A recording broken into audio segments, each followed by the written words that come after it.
Gemini, to my channel, Mending Tree Tarot. This is a bonus reading for you for the month of June. This is because of the eclipse season that we're in and the Mercury retrograde. And for myself, I always know that I truly appreciate getting as much information during these times as possible because it normally can feel a little trying.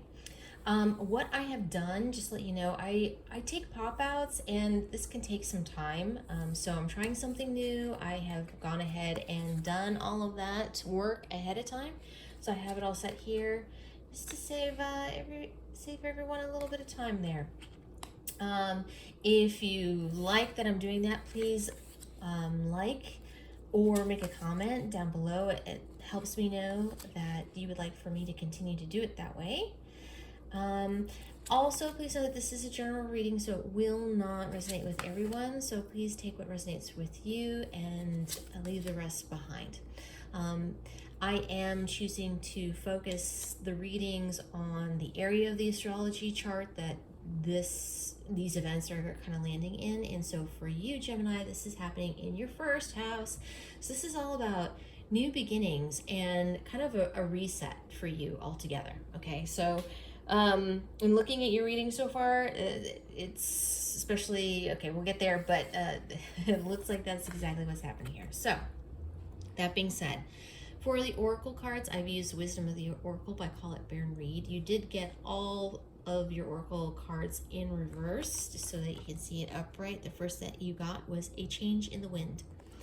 So it looks like there has been a change that has been occurring and you've been really hesitant. You've been not wanting to let something go here. So it's about kind of trusting what is coming your way and letting go and know that this change is meant to happen.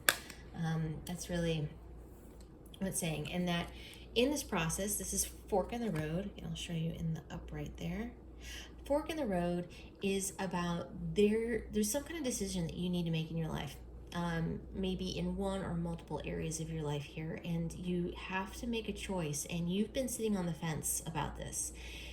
And what this card is telling you is that by not taking any action or by listening to others and taking their advice, you are still, okay, if you're taking others' advice, then you're not taking responsibility for the decision that's made. And if you are not doing anything and just kind of waiting around, no action is also an action. And so what you're doing then is you're kind of taking away your ability to have some say in how things are changing. So if there's something, it's going to benefit you ultimately if you make a decision about the direction that you want to go there. And then you have here and now. This is also in the reverse. And this card is talking about, and this is in your near future, and really the advice that it's giving here is that not to dwell too much on the past or to think about or worry about too much about what's going on in the future, where you're going to kind of find your magic place where things are actually working out in your favor is if you're able to stay in the present moment, right? Don't worry about the past. Don't worry about the future. Like, don't obsess. Don't worry. Be here now as much as you can be and know that changes that have been made have been made. And it's okay. Whatever the outcome is of that, it's always going to be okay. All right. It's not necessarily good or bad. Okay. So that's that. For tarot, I have chosen to use the True Heart Intuitive Tarot for this reading, and you have received in your most recent past position the Two of Swords, and this is crossed by the Four of Wands. So again, we're here, it keeps on saying that there's some kind of decision that you are making and you're kind of being defensive in the process here. There are two ways that you can go. It's up to you. The universe is giving you an option here. Something has changed in the past and you're in this limbo position and you have to choose a way that you want to go. Ultimately, this is good. This is creating a foundation for you, or this has created a foundation for you because this is in the past position. And this is a good thing. So this is also about being supported, about by people around you. People want to see you succeed here and really wanting things to work out for you. It's just you need to make a choice. All right. In your present position, you have the Seven of Swords. It did come up in reverse. So let's see if I can show that to you. In the upright. So you did get this in the reverse, and then you also got the Nine of Cups. So what this is saying is that you're actually looking really attractive right now. And something that I would like to point out, kind of looking as a whole on your spread, because in your near future, you have the Ace of Cups, you have the Queen of Cups, and then you have the Nine of Cups, and you have the Four of Wands. I'm saying, and I'm guessing, that the biggest change that's going to happen for you is going to happen in your relationships and probably in your dating life, because it looks like you're looking at pretty fetching at this moment in time, and that if you have chosen to kind of stay on the sidelines and not really date anybody or do anything because of some major changes that you experienced in your past, and that you were just kind of in this waiting game, that's starting to change. And you may not have seen options before, but now you're starting to see these options. So one thing that it is telling you, be careful about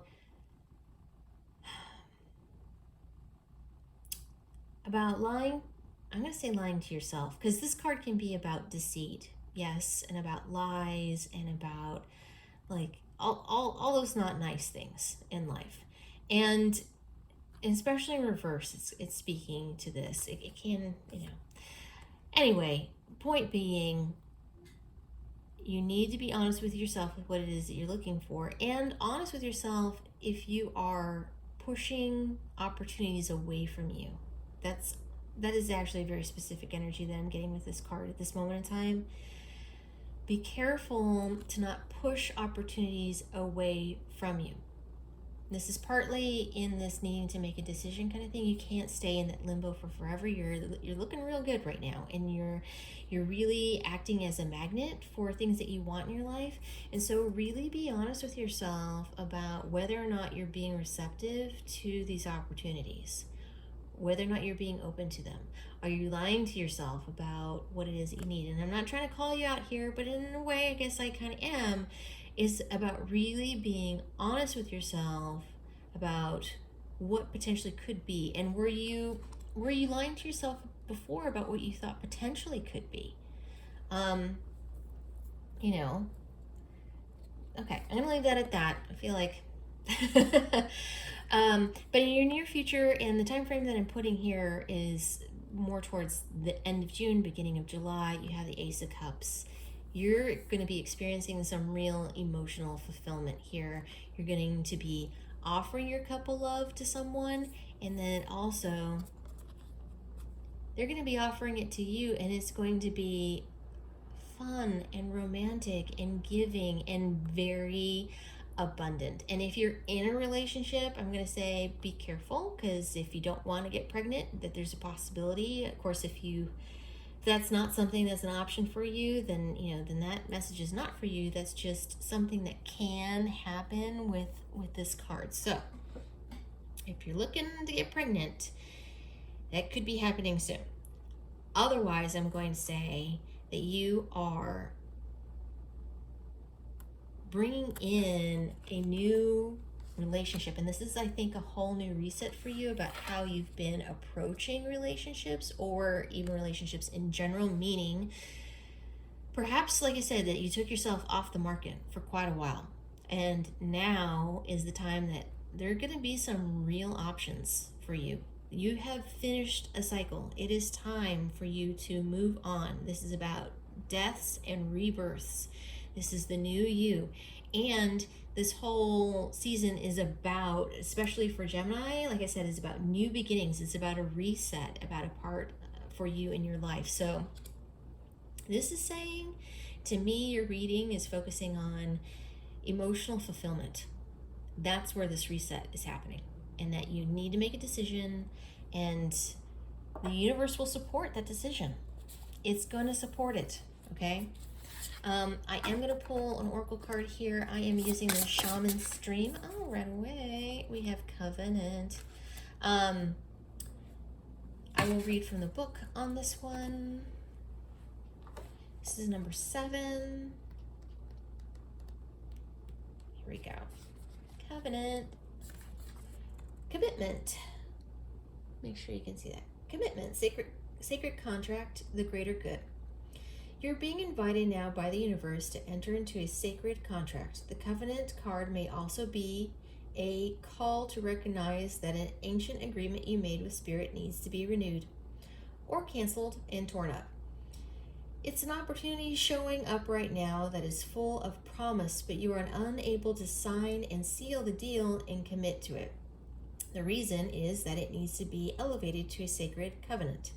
A covenant must be found on the truth, not your truth or his truth or her truth, but a greater truth that takes the destiny of all into account. The covenant is not about your agenda only. Spirit must be invited to come to the table as a guarantor of the good faith of all, and to ensure that the direction you are embarking in will be good, will be for the greater good. It's important that you understand what you are signing up for. Be sure to read the fine print so as not to commit to something you will soon regret or that will compromise your integrity. Do not hesitate to put all your own cards on the table so that your motives and desires are transparent and nothing is left in darkness.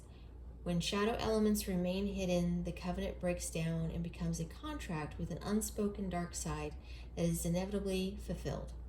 So I just want to point out to you the whole, be sure to read the fine print so you don't commit to something you'll soon regret and compromise your integrity. Put your cards on the table and be transparent about your desires. I really think that's what that card is speaking to, that element of it. Anyway, I am going to leave it there. All right, Gemini. Thank you so much for joining me here today. I am truly grateful, and for more clarification, please check out your sun, moon, and rising signs. And if you like what I do, please like and subscribe. Also, down below, you should find a link for tips and donations if you choose to support the channel in that way. It's not expected, but genuinely appreciated if you decide to. I thank you so much, Gemini, and I will see you next time.